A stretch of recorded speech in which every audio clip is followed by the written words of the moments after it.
mythologie. Il a bouché tous les marins avec la cire, mais lui, je ne sais pas s'il n'y avait plus de cire, mais il s'est attaché au mât du bateau pour ne pas être attiré par les chants des sirènes. Il pouvait juste se boucher aussi les oreilles avec de la cire. Mais non, c'est lui le héros. C'est la mythologie. Et c'est comme ça qu'il a pu résister et ne pas être attiré par les chants des sirènes. Il s'est littéralement attaché au mât du bateau pour résister à l'appel séduisant des sirènes. Vous savez, c'est exactement ce que nous sommes appelés à faire si nous voulons survivre spirituellement. Nous devons nous attacher à un poteau de sainteté. Nous devons nous attacher pour éviter d'être attirés par le monde. Le monde nous sollicite. Le monde, ils ont des cantiques et ils chantent et ils nous invitent.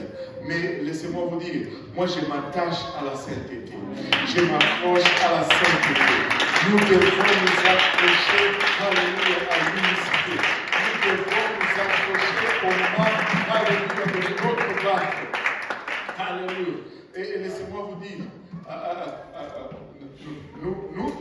nous sommes appelés à vivre selon une voiture. Nous sommes appelés à vivre selon une justice. Nous sommes appelés à vivre selon certains standards. Et ces standards, des fois, sont difficiles. Amen. Alléluia. Des fois, sont difficiles. Mais posez-vous un peu cette question. À qui est-ce que ça sert? Allô? À qui est-ce que ça sert? Quand l'athlète, tu sais, il s'entraîne pour sa compétition, c'est dur. Il s'impose une discipline sur son corps. À qui est-ce que ça sert? Pensez-vous que ça sert à son entraîneur? Non. Ça sert à l'athlète qui doit passer à travers l'épreuve. Écoutez, laissez-moi vous dire ceci. Notre justice est un avantage pour nous et non pour Dieu. Notre consécration est un plus pour nous et non pour Dieu. Tout ce que nous donnons comme discipline est un avantage pour nous. Ça nous sert, nous, ça ne sert pas nullement Dieu, même pas pour une goutte. Regardez Job 22. Job 22, verset 3. J'étais choqué de voir ce verset dans la Bible. Parce qu'on dirait que des fois, nous ne le voyons pas. Job 22, verset 3 nous dit, si tu es juste, et c'est à l'avantage du Tout-Puissant. Waouh! C'est écrit noir sur blanc.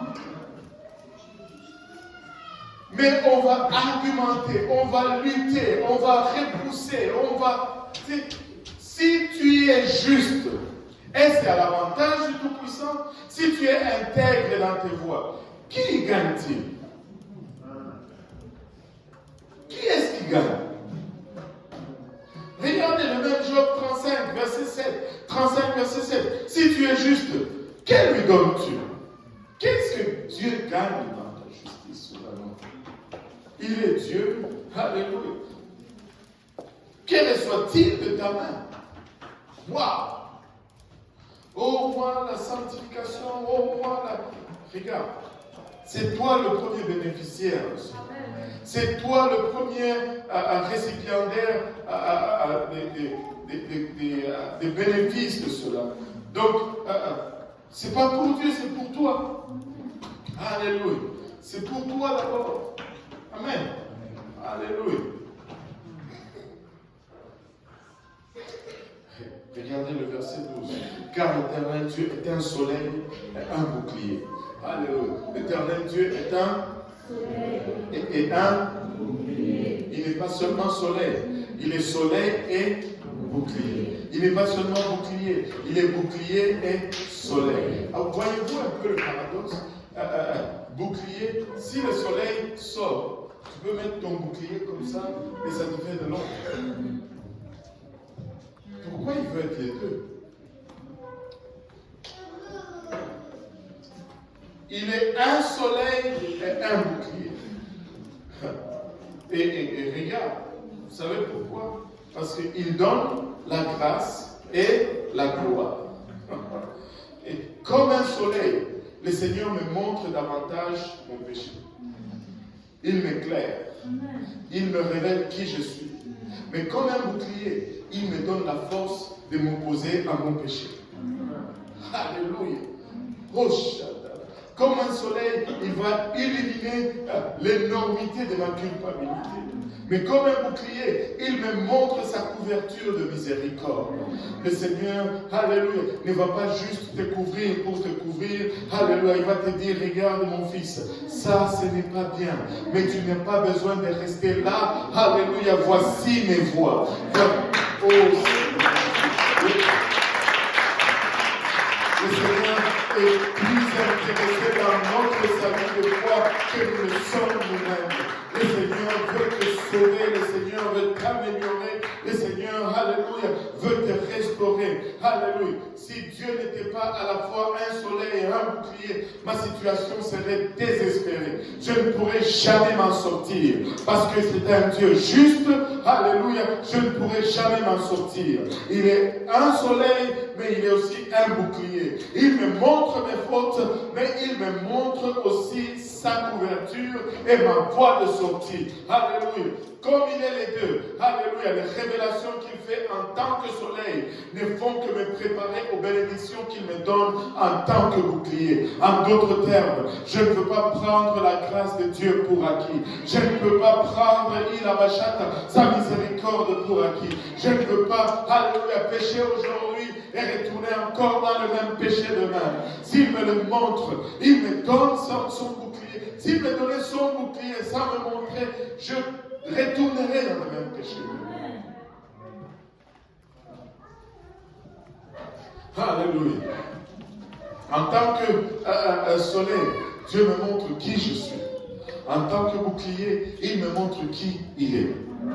Savez-vous comment nous les hommes, nous sommes trop rapides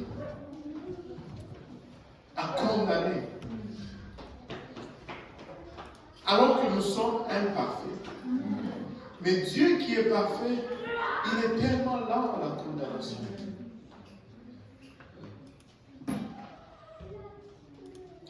Tu sais, les seules choses que Dieu nous interdit, ce sont les choses qui nous nuisent. Ce sont des choses qui nous font mal. Et lorsqu'il semble que Dieu nous refuse quelque chose de bon, ayons confiance en lui. Qu'il a un objectif encore plus élevé. Dieu ne va pas te refuser quelque chose juste pour rien. Quand il dit non, c'est pour ton bien. C'est pour ton bien. Et vous savez, on peut regarder, certains disent, les meilleures choses dans la vie, c'est les finances, d'autres disent les meilleures choses dans la vie, c'est la famille.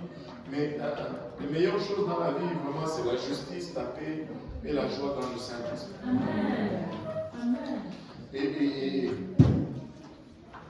Et ces choses-là, Dieu ne les donne jamais aux méchants. Et il dit au verset 13, Éternel des armées, heureux l'homme qui se confie en toi. C'est aucun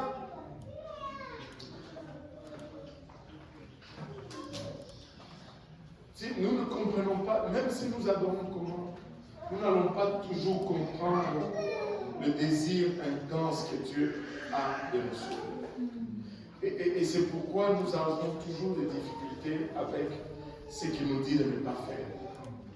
Nous ne sommes tout simplement pas à mesure d'arriver au niveau de son désir de nous sauver. Alors, parce que nous ne pouvons pas arriver à cela, il y a une option qui nous reste. C'est que nous devons mener une vie de confiance, que tout le monde dise confiance. Et c'est seulement une vie de confiance en l'Éternel qui va produire des bénédictions. Tu sais, je peux avoir la foi. C'est bon quand Dieu dit oui dans mes épreuves. J'ai la foi qu'il va me guérir et il me guérit. J'ai la foi qu'il va ressusciter mon Père et il me ressuscite. J'ai la foi qu'il va ouvrir mon ventre stérile et il le fait. Mais des fois, quand Dieu dit non, la foi n'est pas assez. J'ai besoin de la confiance. J'ai la foi qu'il va le faire. Mais s'il ne le fait pas, je lui fais confiance qu'il a fait le bon choix. Et la confiance est la seule chose qui va pallier à cet écart entre le désir de Dieu de nous sauver et notre compréhension de ce désir. Et laissez-moi vous dire encore une fois, je préfère être un portier dans la maison de Dieu que d'habiter dans les tentes de la méchanceté. Je préfère être pauvre au service de Dieu que riche loin de Dieu. Oui,